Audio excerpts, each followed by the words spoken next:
Good evening. It's 7:33 on 2/2/2022. Welcome everyone to the session. We're going to start with the pledge and go into the meeting.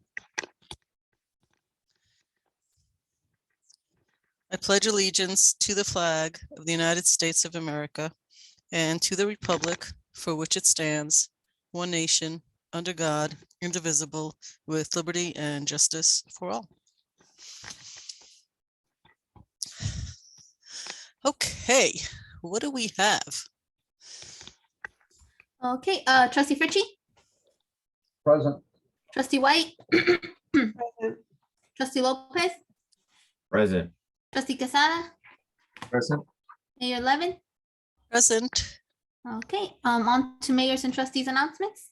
Great. I think we have some announcements. Shall we start with Trustee White? Thank you, Mayor Levin. So Black History Month is now on day 2, and there's some good things happening around town. The Ossining NAACP is going to be doing an event every month. They already held their first one on economic empowerment yesterday. These are all virtual, so anybody can do them, and they're at 7. And the one on February 8th is mental health in the community. February 15th, general meeting and Black trivia. February 22nd, there will be a youth expo. So if you want to find out more about those programs, you can email NAACP10562@gmail.com. The other thing that's happening at Bethany Arts, it'll be the second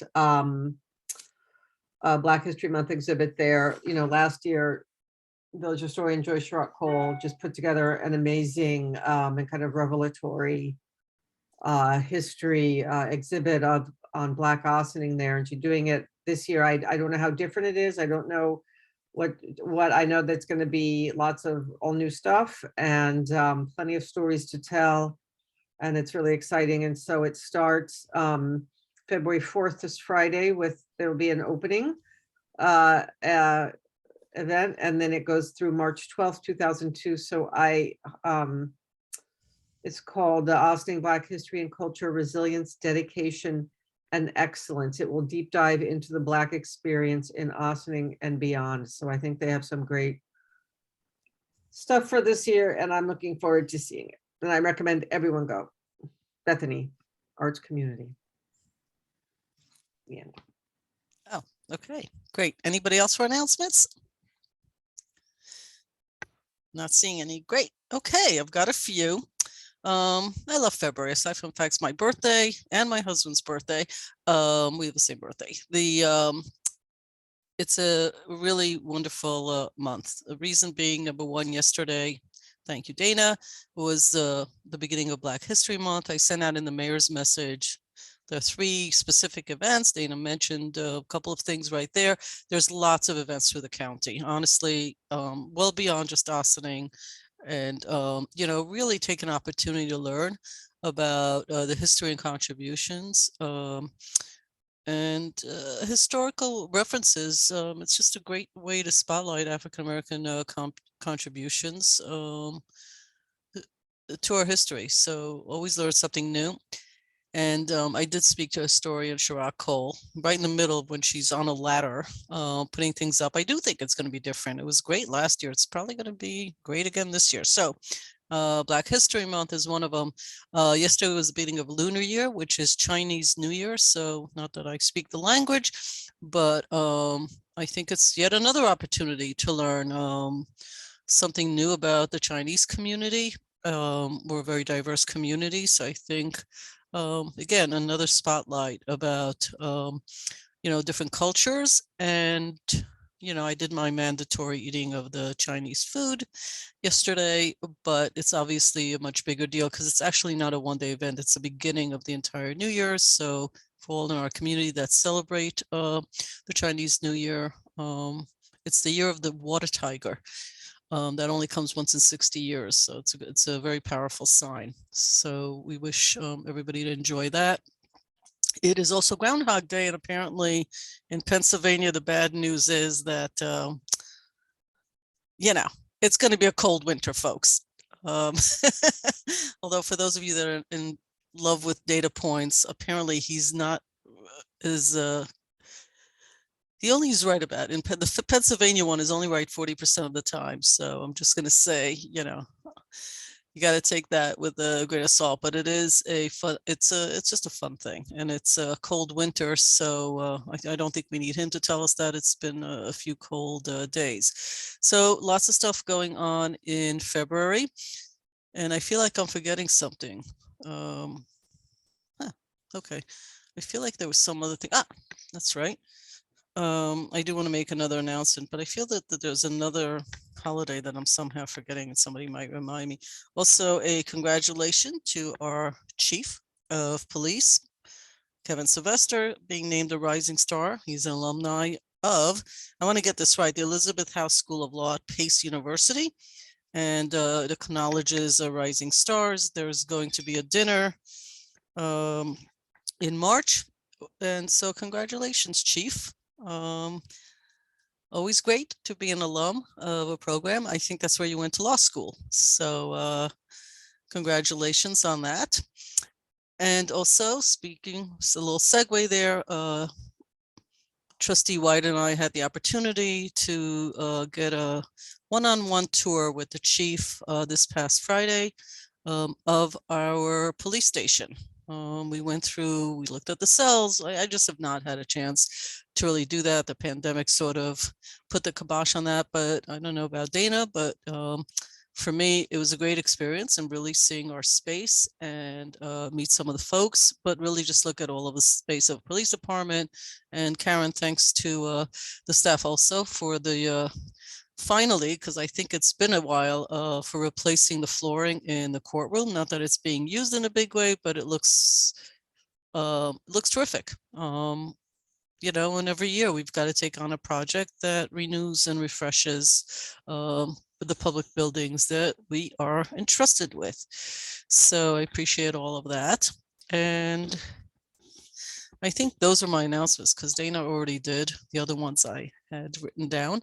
And I think, are you going to be speaking about the DRI, Karen, at all? You will be speaking.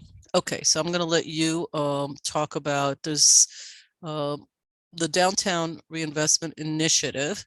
A lot of work has been going on, you know, and a lot of detail, and the staff and some of the electeds have really done a lot of work in order to do the prep work so that the state, its consultants, the staff, the new committee that is established, and all the others that will be established going forward. So I want people to know that we weren't just excited about receiving the green light on a grant, but it's not a check. It's actually opens the door to many opportunities. And now we're going to go through that door and leverage all the opportunities to make great infrastructure enhancements, amongst other things, to our community. And we will try to update people as much as we can. Amongst the other initiatives that we had already planned to do for this year, we hadn't planned on necessarily winning the grant, but we're going to work on the grant. We're going to work on a parallel path with some of the other initiatives that we'd already agreed that we will move forward on. So that's it. That's my announcements. I'll let others do the speaking. So one more round. Anybody have anything before we go to the rest of the meeting? Fantastic. Oh, I do need to announce that in the public notice, there was something about legislation LL1 2022. We're going to move that to another day. So if you follow some of the notices, and you might not be seeing it on the agenda, it's been removed from this evening's agenda. So that was my last announcement. And we're going to Village Manager Karen Diatori. Thank you, Mayor. Good evening, everybody. I just want to mention that Staten Island Chuck, the groundhog of Staten Island, did not see his shadow. And he is predicting an early spring, and he is 85% correct. And I got that information from our treasurer earlier today, and it was confirmed later on by the New York Post. So that is truth, and it will be an early spring. With that, we are getting off to a good 2022. We have a lot of things going on. The bids for the remediation of asbestos at 200 Main Street were received this week. So we anticipate that once that job's been awarded, it'll take about 16 weeks complete the remediation on that property. So thank you, Maddie Zahach and Paul Fraioli for spearheading that and getting that going. So we're very happy about that. We also had some good news from Treasurer Brennan earlier. The fourth quarter amount for sales tax revenue was $1,719,002, which brings our total well over what our estimate was. What was the estimate? Estimate was 4,600,000, and total revenue received was $6,300,132. So kudos. That was good. You know, like it's good. We're happy that the economy is picking up. We did increase the estimate for next year to $5.1 million. But we are estimating this conservatively because we do live in precarious times. So we just want to make sure we're estimating conservatively, but thanks to that, we'll have an extra $1.7 million applied to fund balance this year for 2021. Our code enforcement task force walked Ann Street today, and this has proven to be a very helpful tool for identifying and addressing issues of code enforcement, building violations proactively, and the team approach has put more eyes on issues, resulting in more collaboration, which is yielding greater effectiveness. Joe Augustinelli and Jaime Martinez are working on a presentation that will provide more detail on the task force's progress, and this will be presented at a board meeting in the within the next few weeks. Improving sanitation strategies. Can I ask a question there? Is the task force going to come up with some metrics and some goals about code enforcement? Is that inappropriate? Is that I don't know, but can you give me a heads up? I get asked about code enforcement, and it's hard to say, yeah, we're doing it, or you know, we're doing more or less without some metrics. So is a task. I know you're on it. We're looking to, I mean, we can apply metrics to it. I think that what we're really trying to get an assessment of the issues and how we can be more effective collaboratively. So the real issue here is boosting our bench strength to make sure we're addressing things more proactively than reactively. And then looking at certain, you know, walking certain parts of town that are a bit more dense where we know there's been issues has given us more insight into that. So I do think coming out of this, we will be able to evolve towards metrics on certain things. But the real reality is that we are making sure that we're working more closely together with our DPW staff, with our police department, with the other departments, so that we all have eyes on what's going on 24/7. It's being, you know, things are being reported more effectively. And again, we're being more proactive in addressing that. So I think there's a couple of things that evolve out of this in terms of metrics and public education and a couple levels, but we will incorporate that into the upcoming presentation. Okay. Improving sanitation strategies remains an important priority for us. And next week, we will be meeting with the Upper Main Street Crescent building owners and business owners to discuss changes in their dumpster program that should help improve sanitation issues that we're having in the lot right behind those businesses at the top of Main Street.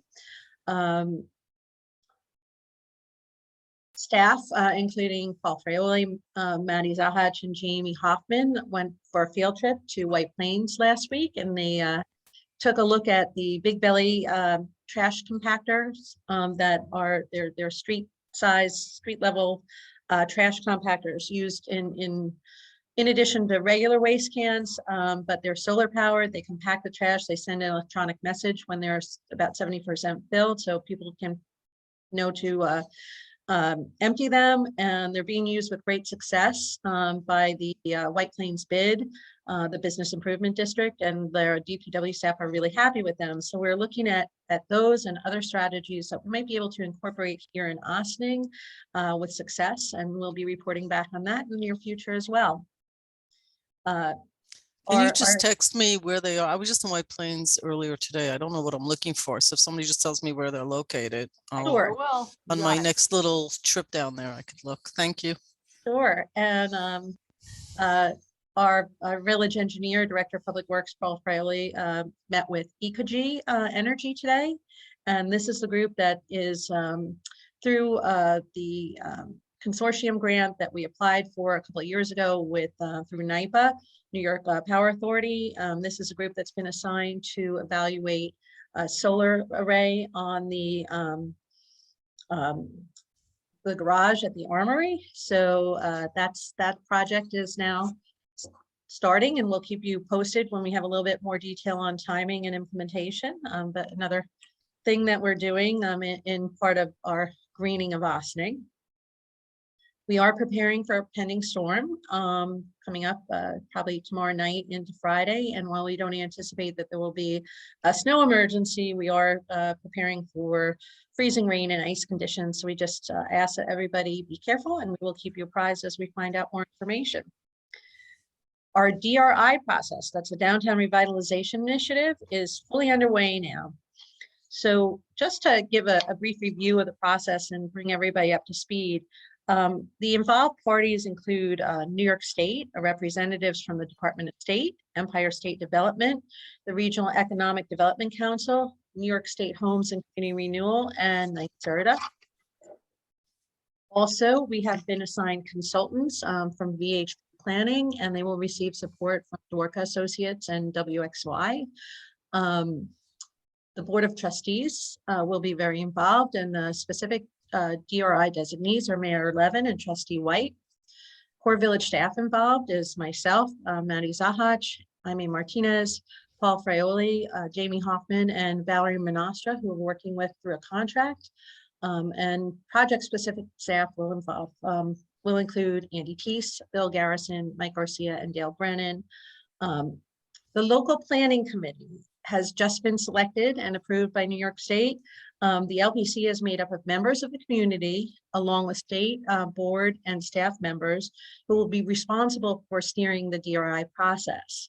The LPC will work with the planning consultant to create project profiles, cost estimates, and recommendations for DRI funding. And the LPC will work with key community stakeholders and subcommittee groups and the public to make sure that the public is engaged throughout the process. The process involves, and Jamie, can you just bring up the diagram so we can just.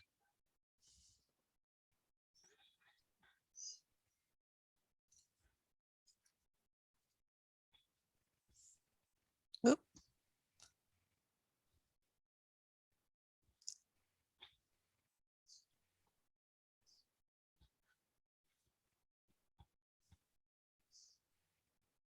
Can you see? Oh, where'd it go? We see a whole bunch of stuff, but not. You didn't, so you have to select the file. Oh, I did. And it keeps dying on me. Okay. Can you see it now? No. We see a blank screen. Okay. That's great. Can you see? Oh, and now we see the gallery. It says that my window is closing. It's not staying open. There must be. Amy, I will bring it up. Just thank Karen, you. I don't know where the glitch is. Teamwork. Yeah, I still can't open PowerPoints. So.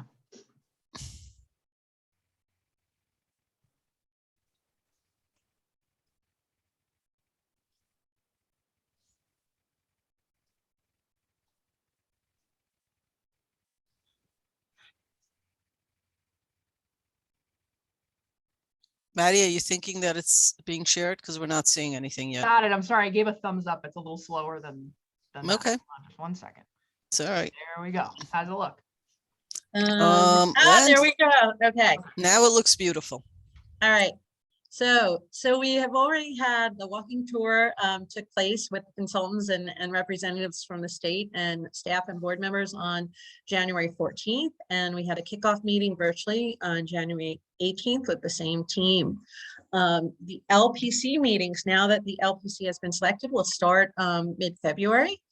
They will run for 6 months. There'll be 6 meetings in total, 1 each month. And during that time, we will get a lot of work done. So public engagement will happen. There'll be a minimum of 3 public engagement forums will probably be done virtually to make sure that we have as many people as possible. And then we'll do a lot of social media and we'll record everything and push it out to make sure there'll be also ways to communicate online for people to get information in. But we'll try to do the best we can in making sure we have as many opportunities for public engagement in terms of responding different ways and getting the information out.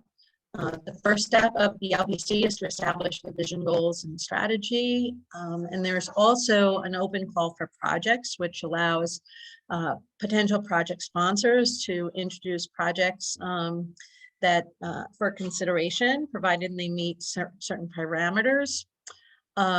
We will then work on the profiles and assessments for each project. So each project will be assessed and there'll be a profile developed.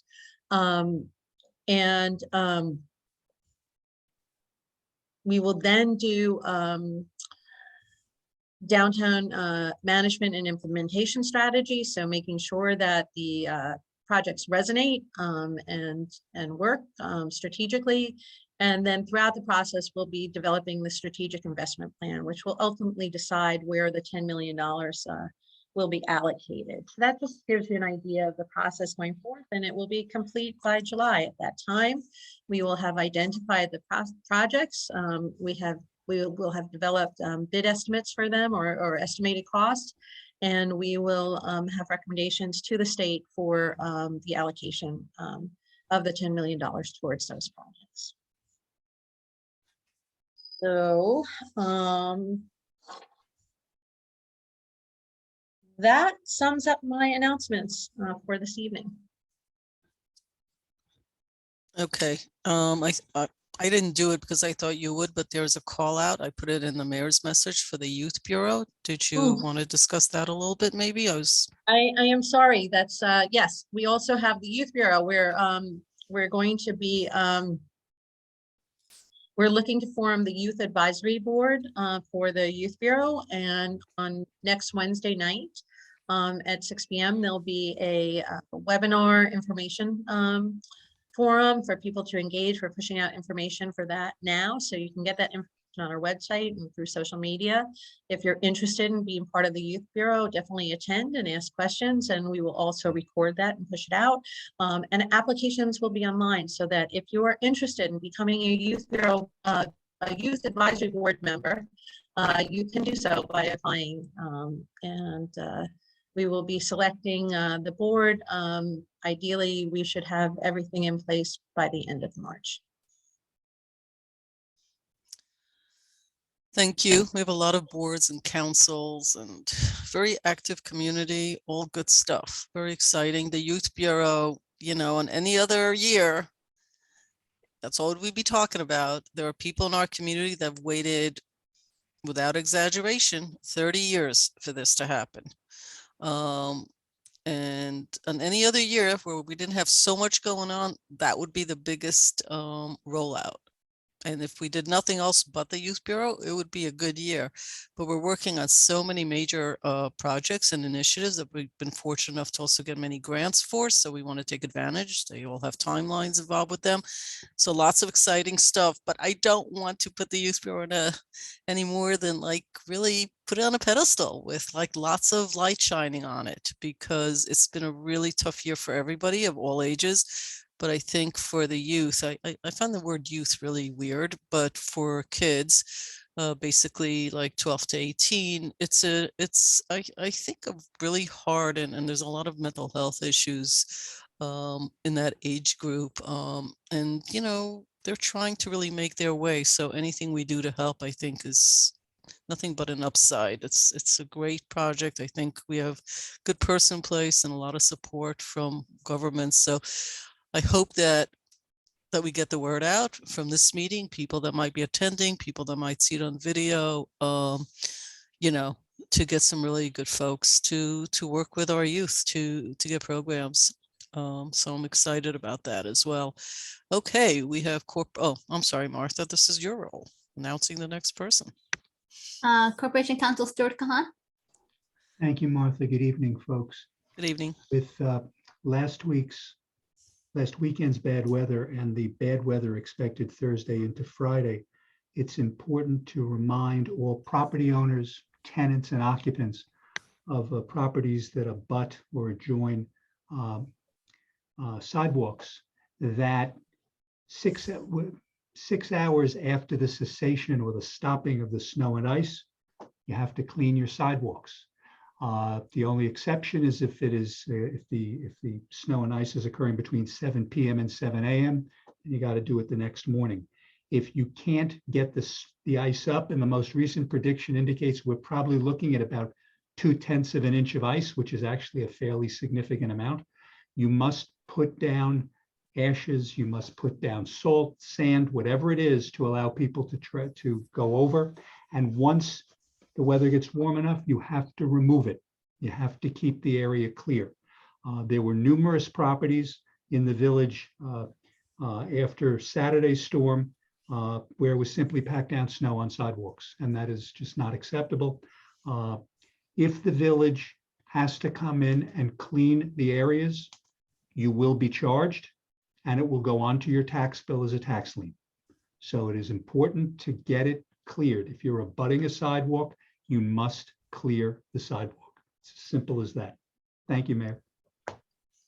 Thank you. I think on a similar note, and I don't think it's a fine issue, and I'm sure my friend Robert Fritchie will correct me, but I think that if there's a fire hydrant also on your property, it would be nice if you could clear around the fire hydrant. So in case that it needs to be used, I don't think you get ticketed if it isn't, but I do think that it is a service to everyone, that if hopefully we don't need to use them, but if we do, to be able to get to them, it would be appreciated if you could clean around. Did I get that right, Bob? Yeah, there's no actual requirement that you have to clean around it, but it'd be nice if it is on your property, just clear a path to it and just remotely around it. So if we ever have to get there and use it, time is everything. So being able to hit that hydrant in a fast time would help us in the long run, and hopefully it's not your house that's on fire. Great. Thank you. Okay, and thank you, Stuart Kahan. And Martha, I think we're on to the next. Police Chief Kevin Sylvester. Good evening. So Good evening. with all that's going on, one of the major things for our department this week was that our staff spent a couple days down in the city this week attending wakes and funerals for 2 police officers killed in the line of duty. So I just want to take a moment and mention Detectives Jason Rivera and Wilbert Mora, who were killed in Manhattan this week. So a number of staff members have gone down and stood the streets of New York City along with police officers from around Westchester County, around the country, to recognize the sacrifice of those officers and officer support for their family and colleagues and community. This week, our staff is finishing up animal control training, both their online courses, and yesterday they attended hands-on training provided by the SPCA in dog handling. So expanding that from 1 person to 4 with potentially a 5th coming soon. Next week, we begin our annual recertification for CPR and First Aid. And today was World Read Aloud Day, where we had staff members in a number of different schools around the district reading to kids as part of a promotion of literacy and all of the grades and all of the ages. So what's going on in the police department now? Thanks. Thank you. Martha? Hey, is there anybody here who would like to make an organizational announcement? I see a hand up. Do you see that, Jamie? I do. I'm going to bring Mr. Dewey over. So I'm going to, do you want me to put his camera on, Mayor? Please. No problem. All right. So Steve, you are on your way over. My computer works. Okay. You should be here just a second. It's a long walk. It really is. All right, Steve, if you could turn your camera on and your microphone, that would be great.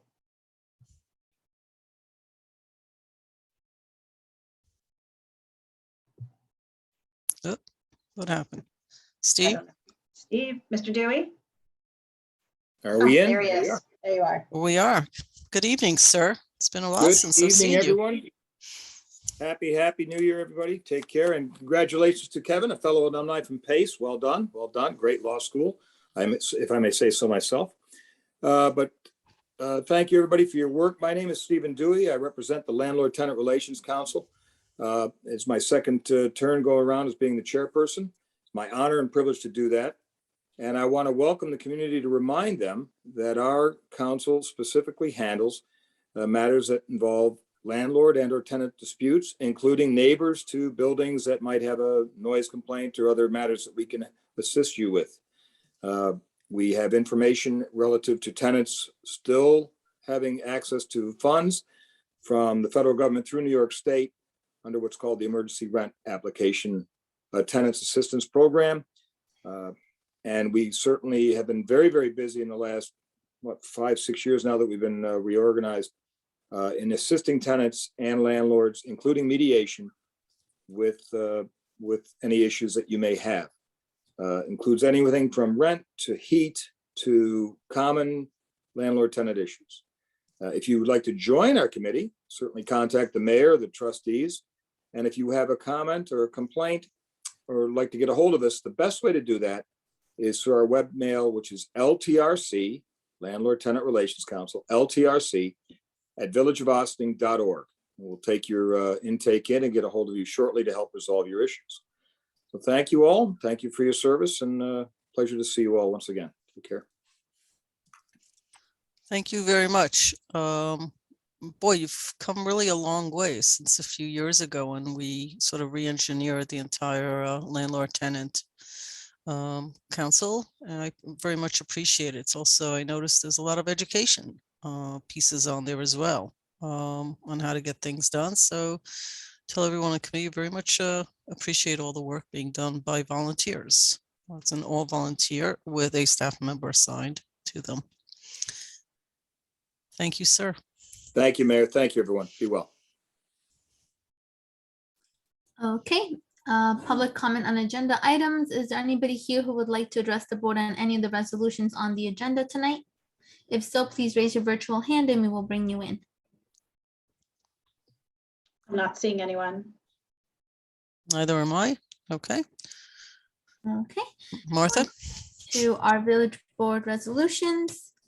Approval of minutes, January 19th, 2022. Resolved that the Board of Trustees of the Village of Austin hereby approves the minutes of the January 19th, 2022 regular meeting as presented. Do I have a motion? I'll move. Second.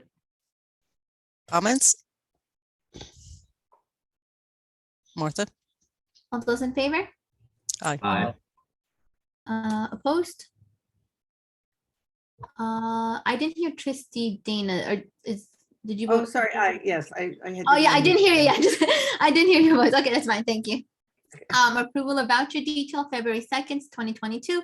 Resolved that the Board of Trustees of the Village of Austin hereby approves the voucher detail report dated February 2nd, 2022 in the amount of $928,525.74. Do I have a motion?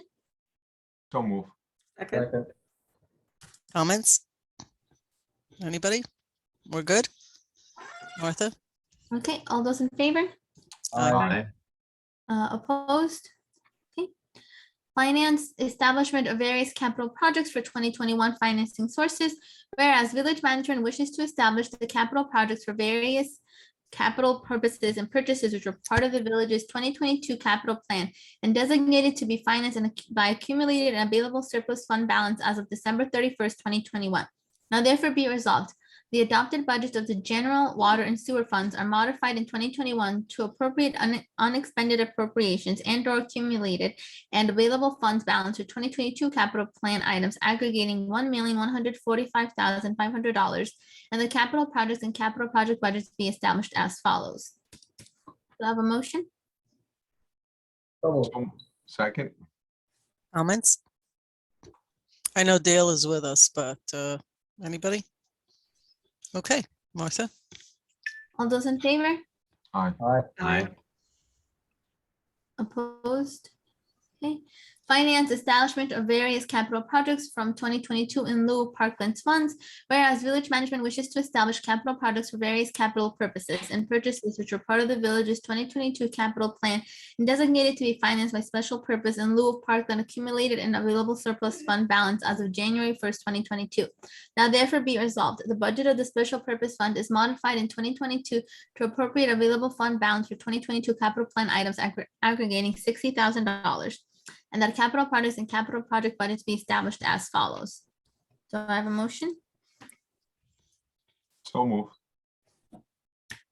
Second, Any comments? Martha? Those in favor? Aye. Opposed? Okay. Resolution approving 2022 cabaret license for Austining Elks Lodge number 1486, 118 Croton Avenue, Austining, New York. Whereas pursuant to chapters 100 and 171 of the Code of the Village of Austining Code, the authorized representative of the business Austining Elks Lodge number 1486, located at 118 Croton Avenue, Austining, New York, presented an application to the village clerk as licensing officer for a cabaret license for pre-recorded or live music and floor shows. And whereas pursuant to section 100-4 of the code, the village clerk referred the application to the chief of police for a full investigation as to the truth of the statements contained therein and as to any or all other matters which might tend to aid in determining whether or not such application shall be granted. And whereas the village clerk also referred the application to the village building inspector to inspect the premises for the cabaret and to advise if any violations of the New York State Uniform Fire Prevention and Building Code and Village Code are observed. And whereas pursuant to section 100-5 of the code, the police department advised the village clerk that within the past 3 years, there had not been any complaint against Austining Elks Lodge number 1486, nor had there been any calls to the police department for assistance at the business premises. And whereas an inspection of the premise was performed on January 3rd, 2022, and that inspection revealed no violations, and whereas pursuant to section 100-6 of the code, the village clerk referred the application to the Board of Trustees, which board is responsible for determining whether the cabaret license should be granted or denied. And whereas the Board of Trustees at the January 26, 2022 work session discussed and reviewed the application here from the Corporation Counsel, who advised that the chief of police had no objection to the granting of the cabaret license. Now therefore be it resolved that the application by Austining Elks Lodge number 1486, 118 Croton Avenue, Austining, New York, for a cabaret license for 2022 is approved as follows. Austining Elks Lodge number 1486, days/hours, Thursday and Saturday, 6 p.m. to 10 p.m. Types of entertainment, live music, and DJ entertainment. Resolved that pursuant to section 100-7 of the code, the village clerk shall issue the cabaret license. So Have a moved. motion? So moved. second, Second. Hey, any comments from anyone in the gallery? I think, Chief, do you have anything to add? It said that there were no complaints. Okay, No, nothing to add. okie dokie. I think it falls within all the parameters that we established and discussed this. So, Martha? All those in favor? Aye. Aye. aye, Opposed? Okay. Authorizing the village manager to sign the land acquisition and development agreement for 30 Water Street with WPB Development LLC. Resolved that upon review by the Corporation Council, the village manager is authorized to sign the land acquisition and development agreement with WBP Development LLC, 480 Bedford Road, Chappaqua, New York, for the project site consisting of the former Village Department of Public Works site located on Main Street, Water Street, and Central Avenue in the Village of Austining, which premises are more particularly described in Schedule A to the Land Acquisition and Development Agreement, which premises comprise approximately 3.20 acres and includes the following 5 parcels as designated to the Village of Austining Town Map, Section Block and Lot 89.19-6-22, 26, 27, 28, and 29. And to be it further resolved that in furtherance of the public interest and with the authority of the New York State Village Law Section 1-102, the village determined that the aforementioned 5 parcels are not needed for public purposes. Do I have a motion? So move. We'll need a second. second, Bob, you muted. If any. Okay, well, I got Dana seconded. So, any comments from the board? I do. I just wanted maybe Stuart or Karen to give a little bit of a description and what this means and what are the next steps after this. This is the resolution authorizing the signing of the LATA, as we refer to it. This board previously passed a resolution for this. This is a revised resolution to include a 5th parcel. It is anticipated that the LATA may be signed as early as tomorrow. It is in fact done. It is just, there are a few typos that are getting fixed up, but it is there. The exhibits have been reviewed, title report has been reviewed. So the next will be the land acquisition and development agreement.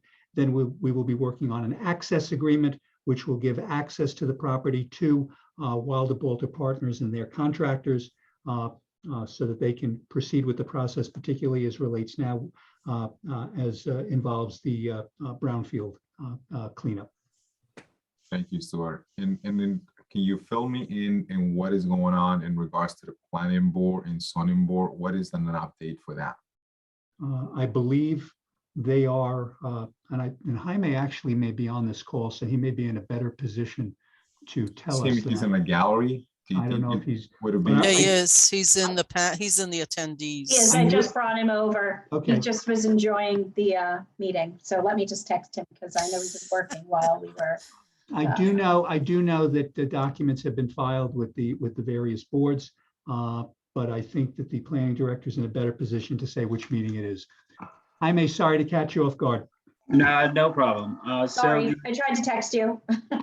So we're awaiting some materials from the applicant. So right now, I think that they're shooting to get onto the March planning board meeting. And so that's under the assumption that we receive all the materials we're expecting to receive within the next few days, and they make it into the normal application deadline. So we're just trying to make sure that we have all of our ducks in a row and that they don't get sort of special privileges to kind of get rushed on any boards. They follow all the normal board, submission deadlines, that the public has all the available documents in a normal timeline, and that it goes through the regular process. So the expectation is right now, the March planning board meeting will be the first meeting that they make it to.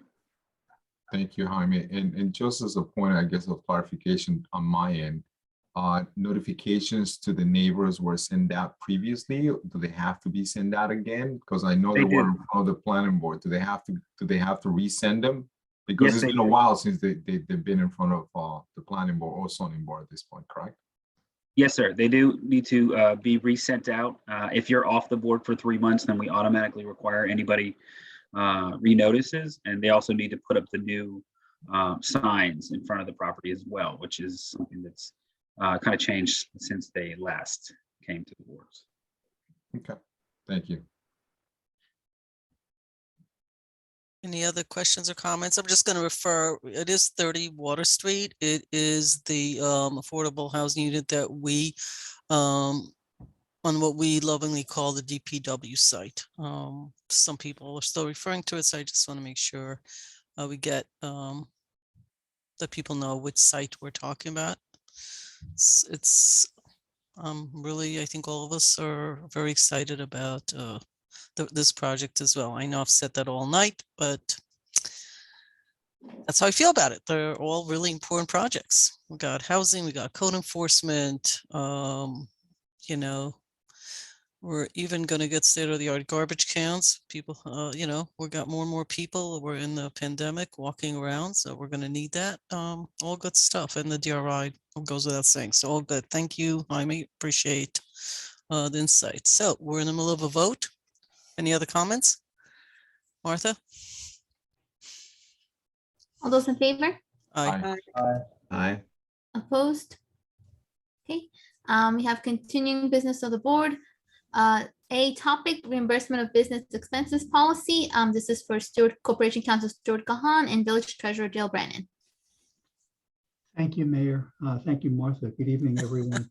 Martha, you got promoted. This was my apologies.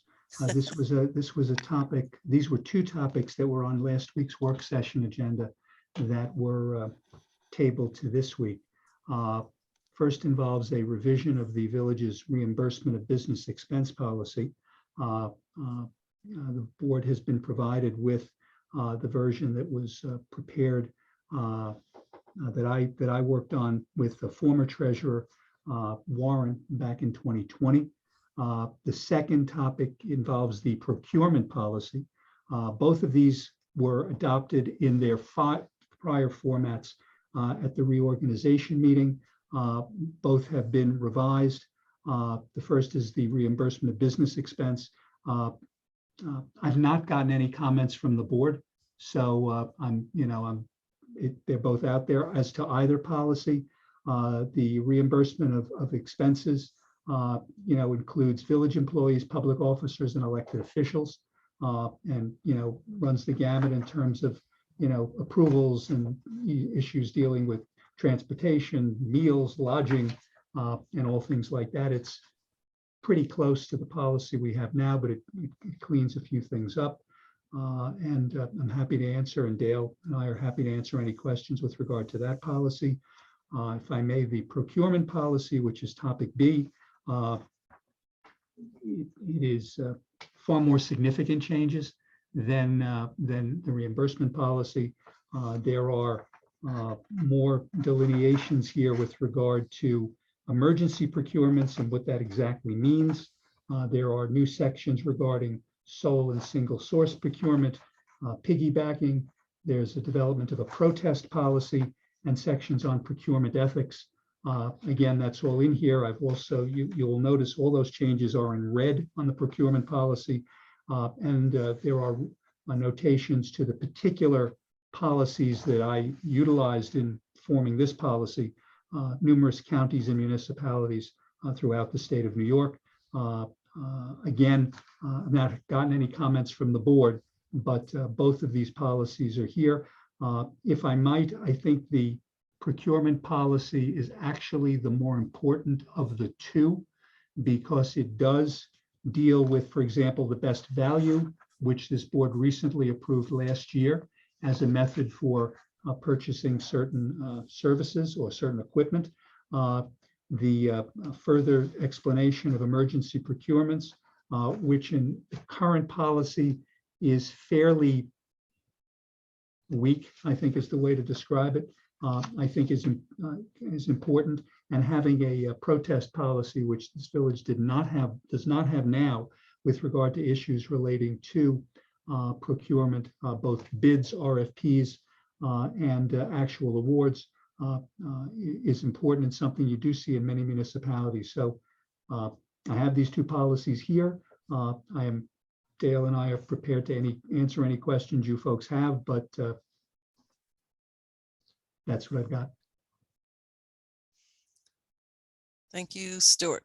Are there questions or comments? This has been floating around, and I don't mean that in any derogatory way or in any way, because except that we have lots going on, and some of the words had to be redone. And again, we sometimes focus on the big initiatives. This is important because it sets policy, and every year, we should be spending time cleaning up anything that's outstanding that needs to be rethought, re-engineered. So appreciate the work. It's more of the dry stuff that we work on. So any comments on any of these? Not seeing any. So I'm sorry, somebody want to say something? Oh, yes, I do. Just okay. in the procurement policy. No, it's okay. In the Yeah, which one are you on? Because there's a few here. So which one are you on now? Hold on a second. Sorry, I just had it open before. On the procurement policy in regards to the professional services, can you go into a little bit more into the detail and what does that mean exactly? I'm trying to find it. Hold on, give me a second. Where are you, Manny? Give me a number, like something. Hold on. Is topic B, if you press that on our agenda. What's the number? The procurement goes numbers, then letters. Oh, okay. Sorry about that. 6. Got it. 6A. Got it. Okay, go ahead. Oh, I see. Professional. Yes. Yeah. I just want to get a little bit more. What does that mean and what does that look like? Sure. Because we get a lot of that. Well, no, the only difference, sir, relates to the last paragraph, which is an adoption, which basically restates the earlier policy that this board adopted, that there are certain professional services which will now be dealt with through triennial requests for proposals. So that's section B, pretty much. Well, no, that's above section B. That's a new paragraph that's all in red. The Board of Trustees has determined. Section B deals with emergency procurements. That's a separate section. Okay. So this new paragraph that you're referring to relates to the request for proposals on triennial basis for certain professional services which is something that the board adopted, I believe, in 2019. Okay. Okay, I appreciate, oh, I'm Thank you. sorry. No, Manny, thank you. is that No, it? that was, Okay. yeah, that was it. I do Thank you. appreciate Stuart going back. I know this is the more interesting one is the reimbursement. There was a lot of discussion about electeds versus staff versus employees. So there was sort of a chain of command issue of who reports to whom and who approves what. I read it. My understanding is that you put in everything we had asked for, that when a trustee wants to go to an event or anything, it's a majority vote by the board. So that was the thing I was looking for because that held us up for a little bit. I'm sorry, Maddie, question? No, No? no, I was just Oh, saying, sorry. yes, yes. Okay. Sorry. All right. So, Mayor, with all due respect, that is not in the version that says SEK version here because. what am I looking at?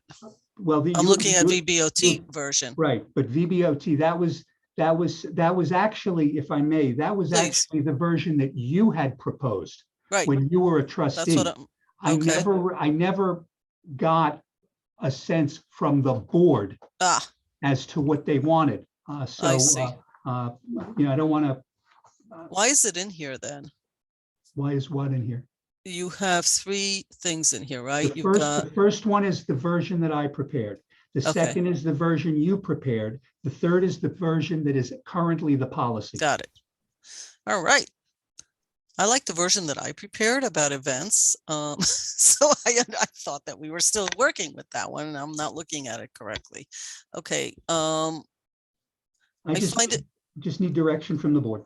That's right. So if you guys remember, the issue is, and we've had this happen, we have 3 direct reports. It is a weird scenario to have someone that reports for you actually have the final say in how you spend, because we are elected by the public to carry out and perform our duties. So the conversation was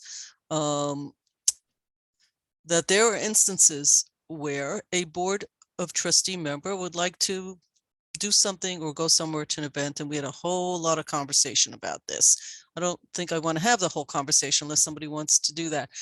Where we landed, and I think Stuart is right, we did not complete this transaction. Where we landed is that if a majority board, which means if somebody wants to go to something, I don't know, Connecticut has some conference or something that goes on, and for whatever reason, a trustee wants to go, trustees, and there might be some disagreement, that a majority vote has to be made by the board, and which will then get approved by the village manager because the majority of the board all agreed that that was a fair and legitimate expense with some discussion, because to vote, you actually have to have some discussion. So I'm trying to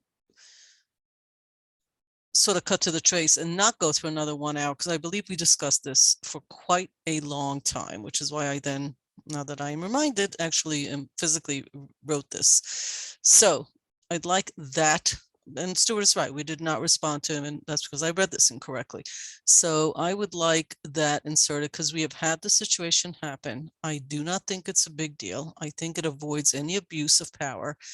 And I think that trustees, and this is not just us, it's anybody that sits in this chair, if a trustee can get 2 of their colleagues to agree that what they want to do should be reimbursed by the village, that a vote happens, there will be public discussion of it.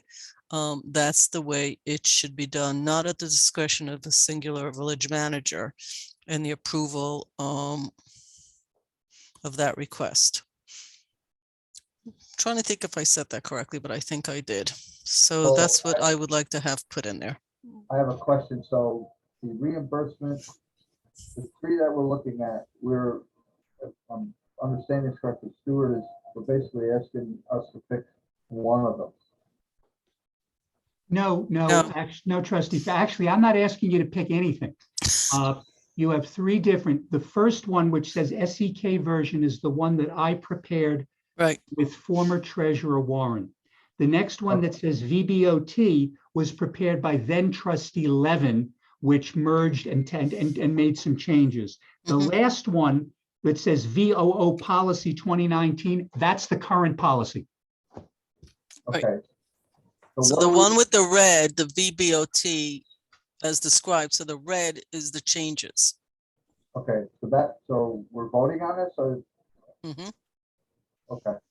Stuart Well, has What I sent would, this what to I us would a have number. to, I think it would be best if, based upon what I hear tonight, I come back and I basically provide the board something so that there's actually a final version to look at. Right. So that it all gets cleared up, because to be honest, it is over, it's just about 2 years since we last visited this. Yep. I mean, the truth is, in a very polite way, Stuart is saying, hey, folks, I've said this to you a number of times. I need you to give me direction, and I need you to finalize this thing. We've gone around. To me, that was one of the key issues, and there are others.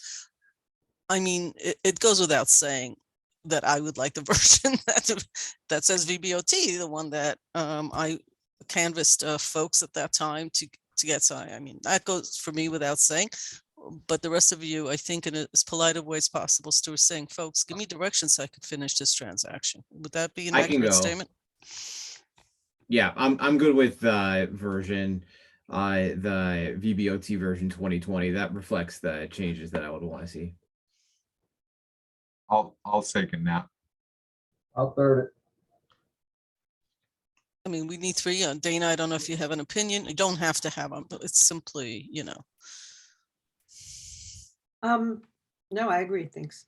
Okay, so Well- Stuart, that gives you, I'm sorry.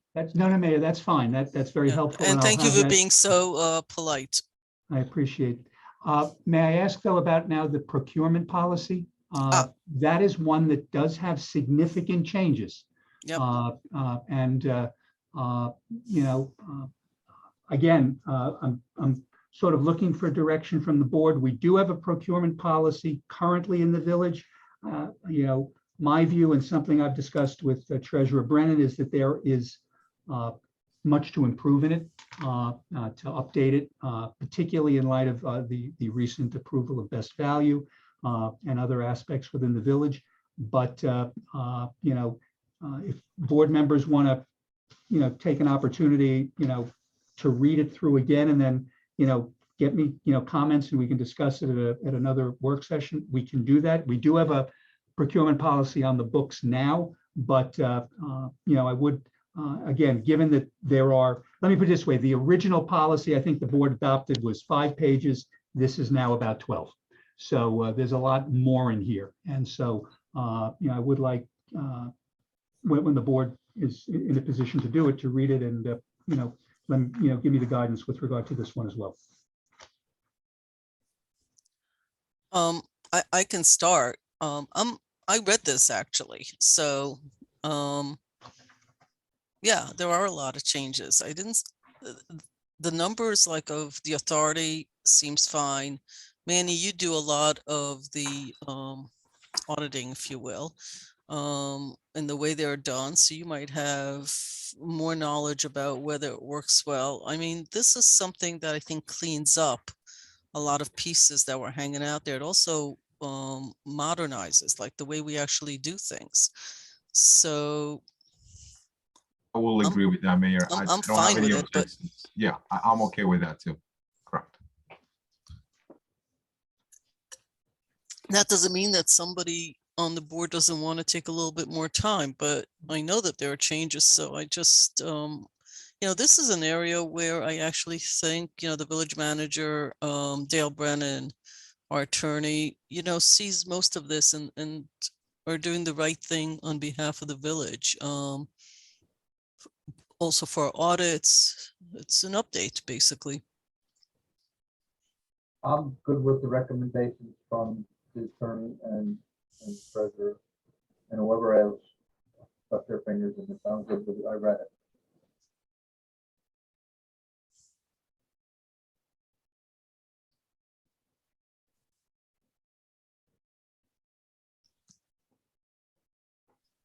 Anybody else? I've read it, and there's nothing that jumps out at me as needing to be changed. So Look, there's a lot of discretion being given, emergencies, things in that everybody will define. But for this board, I'm sure if there's another board, they, some boards want a lot more control over decisions. Some boards move the control around. I think for us, sounds good. Did anybody Can we move forward on it? I'm not pushing, I'm asking. And if is everybody okay? There's a lot of work went into this, and this is the stuff that municipalities follow. Like people actually read this line by line when they have to submit things and how RFPs are done. I think that's why Stuart is making it clear that speak now or that's it. Okay. Stuart, I think you Mayor, have this as well. I do, I understand, I appreciate the board's consideration tonight. At the next legislative meeting, I will, if it's okay, I have a resolution which would adopt both of these policies based upon our discussions tonight. Thank you, sir. Thank you. Mayor, for the record, I just want to make a statement of clarification.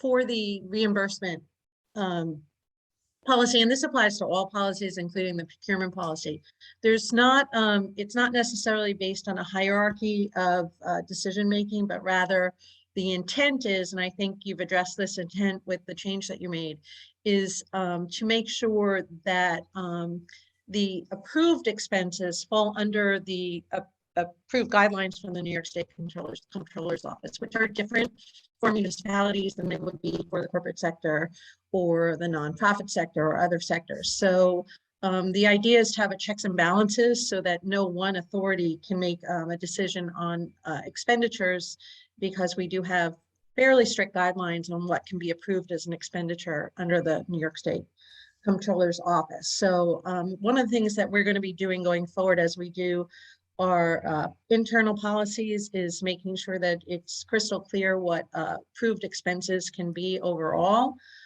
because it's an important thing for everybody to understand what is an acceptable expense versus what isn't in a municipal setting. Okay, I know you wanted to make that statement, and that's fine. Given what we pay for attorneys, the idea that everything is codified, actually, there's lots of interpretation about lots of stuff. So I don't want to reopen hours of conversation we've had about this, which is why it's taken. So that's why checks and appreciate it. balances are so important. So Right, and so that's why I think we're all in agreement. Yeah. Yep, I think we're good. It is a checks and balance. It's the healthiest part of democracy, so I appreciate it. I think we're good. So thank you, folks, because I know Stuart has been only pushing this for 2 years, so thank you. But the procurement thing, I got to tell you, under this village manager, and I can't really speak about all of the others that we've had, maybe others, this idea that you constantly have to look at who you have, which lawyers we use, which accounting firms, looking at things over and over again. And also with Stuart, revisiting different codes. There are hundreds of them. Can't do them all, but you're chunking them out and looking through things and updating them, modernizing them in a good way to stay with date. It's a lot of work, but it's like the important stuff. It comes up as important when a situation arises, and then we all look to the codes and say, wait, what happened? I had to sit in some municipality where a code that was being followed was last updated in 1974. And I got to tell you, when I start the sentence with 19 anything, it was awful to say, but that's what they had because nobody updated. So just when the public sees this, it's really important when staff takes the time and says we need to update things. So I appreciate the work, and it's a lot of work. So thank you. And I think, Martha, we are ready to move on. Okay. New business of the board, authorizing the mayor to sign the memorandum of understanding MOU with Westchester County for CAPI. Resolved that upon review with the Corporation Council, the mayor is authorized to sign the memorandum of understanding MOU between Westchester County, 148 Martin Avenue, White Plains, New York, 10601, and the city of Peekskill, the city of White Plains, the town of Austin, village of Hastings on Hudson, village of Irvington, village of Pelham, village of Tarrytown, and the Hudson Valley Regional Council Incorporated on behalf of the village of Austin regarding the use of climate smart communities CSC grant funding obtained by Westchester County to assist the partner municipalities to prepare greenhouse gas emissions inventories and climate action plans incorporating GHG emissions reduction measures, and be it further resolved that the village's obligation will be limited to village staff and volunteer time as in-kind matching funds. Do I have a motion? Second. Okay, comments on the board aside from people probably want some explanation. I'm going to go to my partner, who has done a yeoman's job with many of our environmental issues that is important to me, I think to this board, given where we live, from the waterfront to everything else. So Maddie Sahash, will you give us a 2-minute synopsis of what this is about? I sure can. So I actually, thank you, Mayor, needed to give myself a synopsis on this because this is actually something that the board undertook in 2019, Yes. which predates me and a couple other folks here. So basically the backstory is that Westchester County received a grant in the amount of $100,000 from the Climate Smart Communities program, which is through New York State. And that's something that the village actually became a registered community under back in 2009. So we're an early adopter of that program. And basically the county basically cast a net and said to all municipalities, hey, do you want to join us? Your match will be staff and volunteer time. There's no cash outlay required. And basically from participating, you will come out of the process with an greenhouse gas emissions inventory and an updated climate action plan that addresses greenhouse gas emission reductions. So this is a tremendous opportunity for us. It's going to help us check a lot of boxes. We already have our staff volunteers and most of our board volunteers lined up. Unfortunately, due to COVID and a couple of the municipalities having some issues with the wording of the MOU, it has taken now 2.5 years to reach this point. So long as we get it done by 2025, the county's still eligible for the grant money. I think we can do it. And so if the mayor signs the MOU, we will be off to the races and we're ready to get Can you started. just give an example of one successes, aside from that it gets us grants? I mean, money getting us Of more what money. Climate Smart Communities Yeah, does? yeah. Sure. So there are two programs that New York State offers. The first is Clean Energy Communities. That's through NYSERDA. We have done a tremendous job in documenting past actions and also doing some new stuff this year, which has won us a lot of grant money. You'll be hearing about that in the work session next week. Climate Smart Communities is a little bit different. It's definitely more labor intensive. It's a lot more detailed. There is not a huge amount of grant money attached to it. It's really just something that we can brag about when we apply for grants outside of the program. But it's really a lot more intensive, things having to do with benchmarking and things that are a lot more technical than just Clean Energy Communities, which is get staff training on energy codes, buy electric cars, things of that nature. So that's why we worked on Clean Energy Communities first. And this year, CSC is up at bat. So we're ready to go. So my take, thank you. My take when I read some of the stuff and what I've learned over the years is there are lots of environmental pieces out there, but you almost need like a degree in environmental science, and one would argue environmental art. But for municipalities, benchmarking, data points, collection of what you currently have is super important for lots of things you want to do later on. Just putting it in plain English. That alone is like a full-time job. But here we have opportunities to use other experts and get on their radar screen. So when opportunities trickle down to villages like ours, not just big cities, boom, we're at the front door. We're able to do things from floods, flood maintenance, just everything. I said, don't discuss the grants because it clearly also helps with grants, but I'm very excited because all of the data points that one needs to collect to actually make improvements that doesn't require you each time to create a council and a task force, but actually just keeps moving you down the path. And it's like people keep joining that path. The lane actually widens as more municipalities. And yes, it's been a while, but it's okay because each time we benefit in some way from it, small and large effects. So, and Dana, the EAC, you know, we're going to involve them. I said this about 3 or 4 years ago when I was about the EAC. There's an opportunity here for individuals in the EAC to be involved in some of these initiatives, and they will, like the DRI, what happens is you get on this lane, it's narrow, and as it widens, and all of a sudden, boom, you start really being able to do big things without taking the local tax dollars to accomplish. It's really a leverage point for big projects. with less effort than it otherwise takes. I just wanted to be clear, like, I think the EAC should be even more involved as we move forward with some of these. And I've asked Maddie, you know, and Karen has agreed that Maddie is like our point person, not the only person working, it involves entire team, but is one of our point people about the environmental initiative. So much appreciated. So I just wanted to give it some context before we move on. Anybody have any questions? Okay, Martha. We have to vote on this, yes? Yes, all those in Okay. favor? Aye. Aye. We're just voting on me signing that we're part of this. Okay, all opposed? Okay, moving on to visitor recognition. Is there anybody here who would like to address the board on issues not relating to the agenda, but are relevant to the common good of the village? If so, please click your virtual hand and we will bring you over. Please note that you do have a 1 minute, you have a 3-minute opportunity to speak. We do have one person, C. Moses. I'm going to bring you over. If you can turn your camera on and your microphone, please. Thank you. Oh, Can you hello. hear me and see me now? Yes, welcome. Excellent. Hello, everybody. Thank you for taking my Zoom call. I am here today to bring you up to date about a project that the village and the town have been aware of and have commented on in Cortland, which is the Hudson Ridge Wellness Center.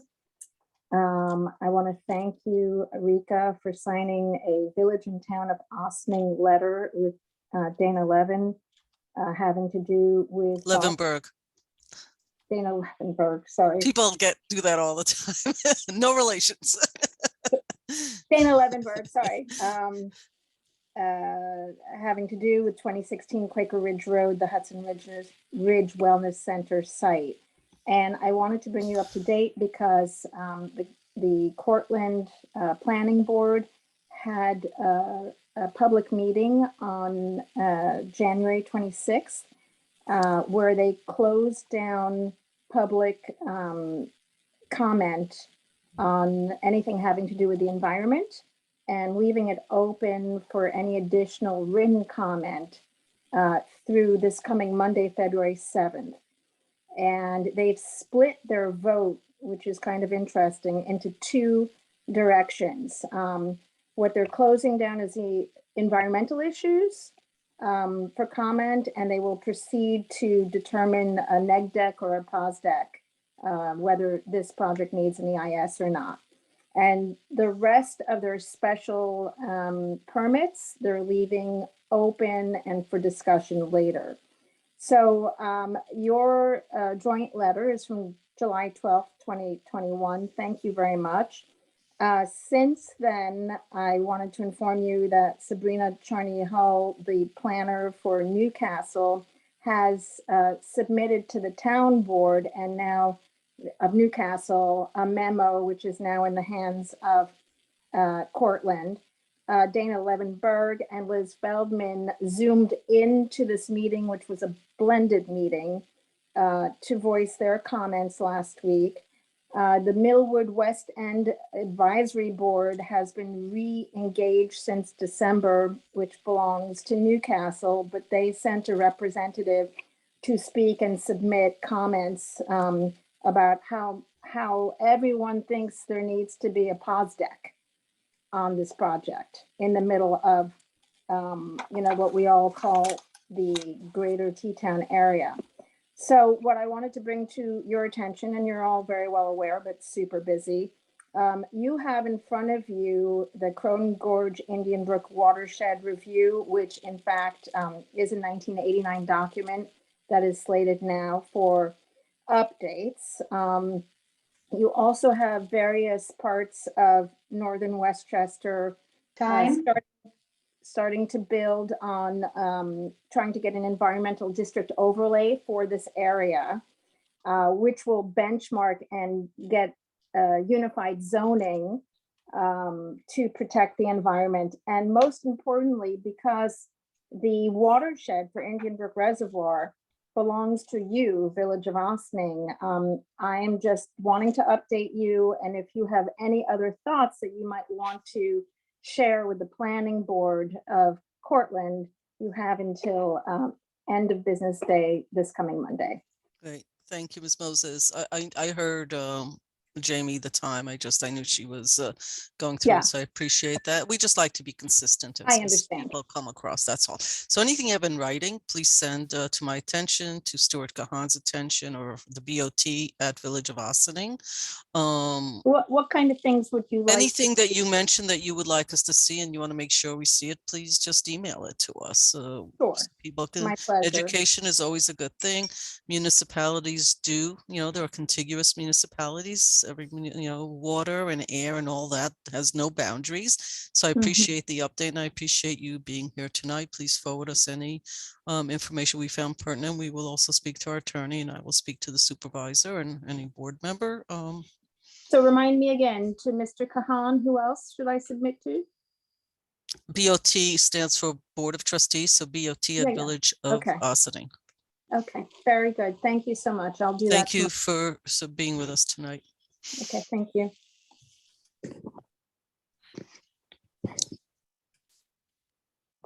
Okay, I think that's it, right? I'm not seeing anything else. Okay, I think we're ready to adjourn. Is that correct, Martha? We're adjourning for exec. Executive session, matters of real property and litigation. Thank you, Mayor. Litigation. Okay, can I have a second and a motion? A motion and a second, there you go. So moved. Second? Okay, thank you. Oh, I think we can vote. All in favor? Aye. Okay, Aye. thank you all. 8:49, and we conclude this meeting. Meeting's adjourned. Okay.